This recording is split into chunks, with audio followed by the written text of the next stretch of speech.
So if you're someone who really likes to solve problems, your ability to gather information and analyze a situation is probably your greatest superpower. Oh, absolutely. It's a huge asset. Right. But what happens when that exact superpower just completely turns against you? Today, we are taking a deep dive into this massive assumption we all have about a really universal struggle, which is overthinking. Yeah, and it's something almost everyone deals with at some point. Exactly. And most of us assume that overthinking is exactly what it sounds like, right? Just, thinking way too much. We treat it like it's this bad mental habit or maybe a lack of discipline or just like a quirky personality trait. Right, like, oh, I'm just a worrier. But Yeah. that assumption is honestly exactly why so many people stay completely trapped in it. Well, yeah, and that's the mission of today's deep dive. We're looking at a text that offers a total paradigm shift. It completely reframes what is actually happening in your body when you start to spiral. It really does. Yeah. The core premise here is that overthinking is not a cognitive problem, like at all. Wait, really? Not cognitive? Nope. It is actually a survival mechanism of a dysregulated nervous system.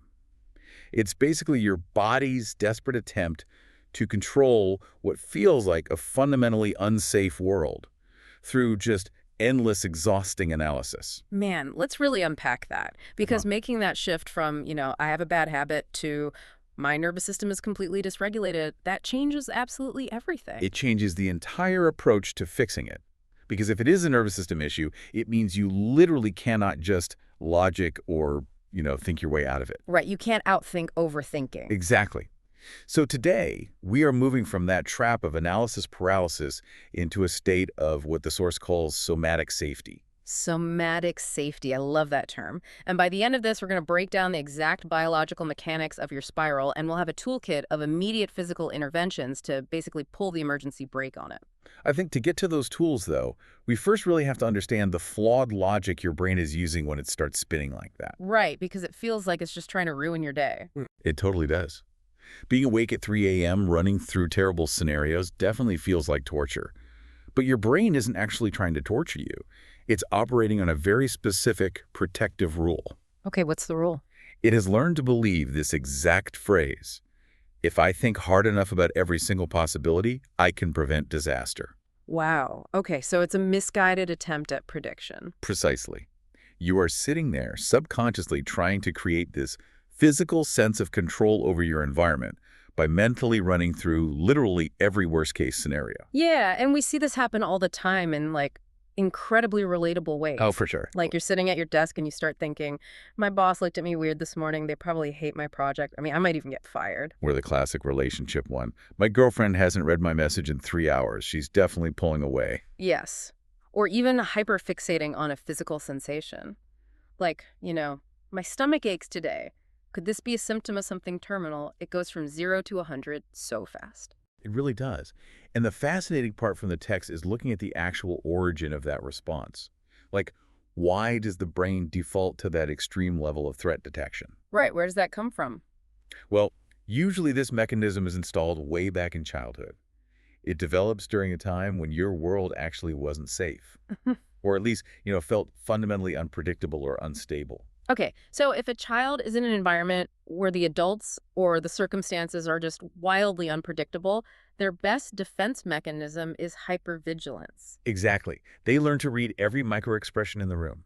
They have to anticipate every problem to manage the adult's emotions before, like, a massive outburst happens. Man, so the brain literally wires itself to equate hyperanalysis with safety. Yes, thinking hard kept you safe then, so it thinks it'll keep you safe now.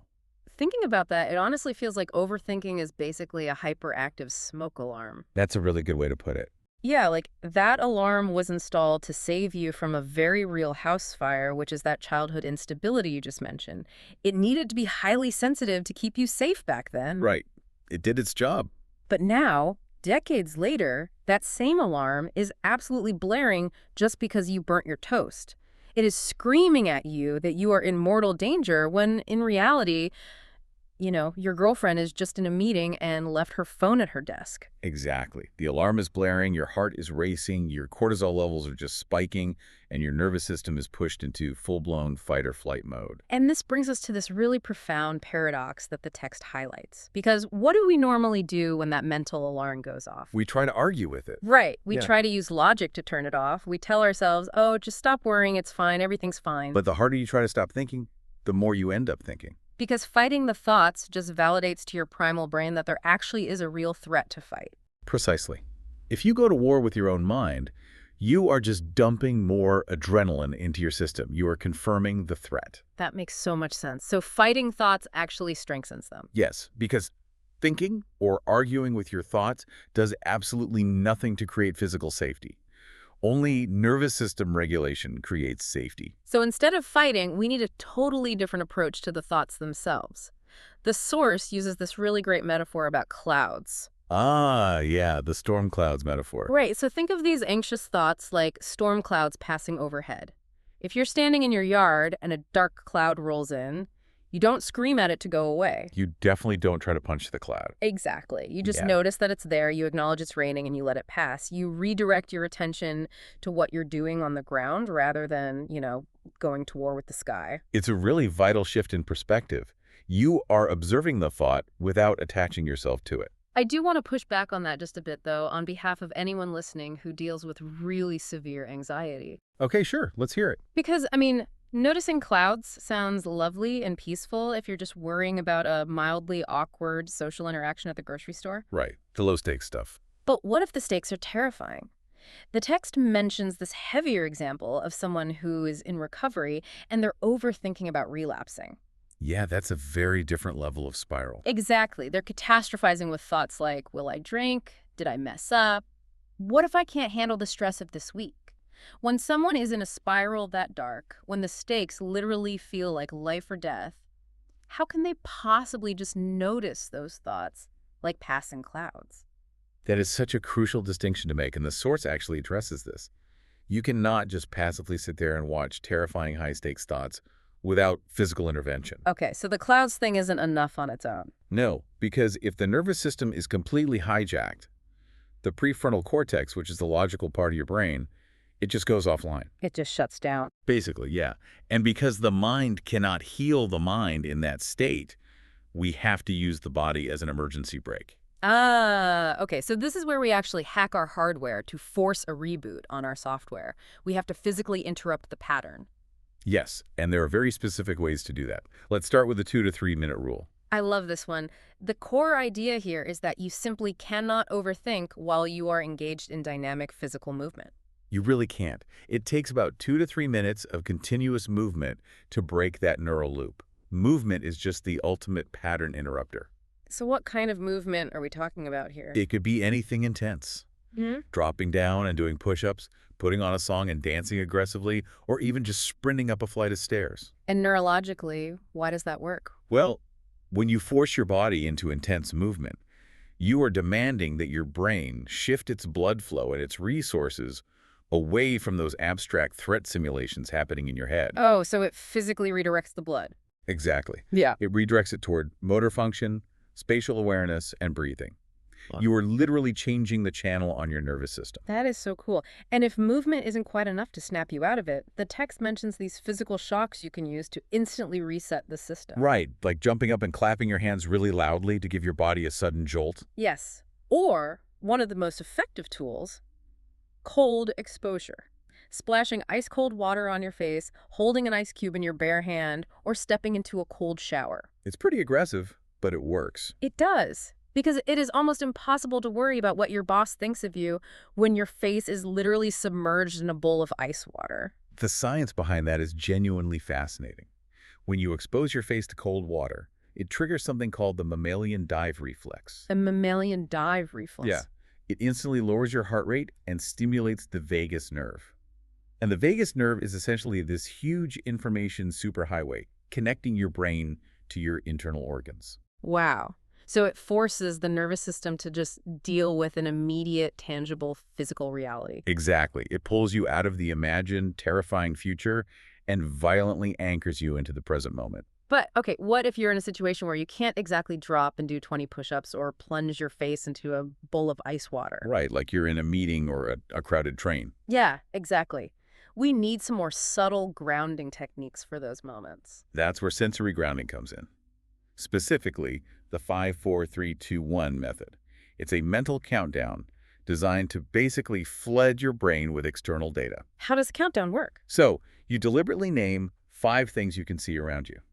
Then 4 things you can physically feel or touch, like the texture of your chair or your shirt. Okay, got it. Then 3 things you can hear, 2 things you can smell, and 1 thing you can taste. And by deliberately engaging every single one of your physical senses like that, you're overriding the internal threat simulation. Yes, with undeniable proof of your current, actual safe reality. Another incredibly powerful but subtle tool is breath work. The text highlights box breathing specifically. Box breathing is great. Yeah, so you inhale deeply for 4 seconds, you hold that full breath for 4 seconds, you exhale slowly for 4 seconds, and then you hold empty for 4 seconds. And the reason that works isn't just because it's a distraction, it's biological.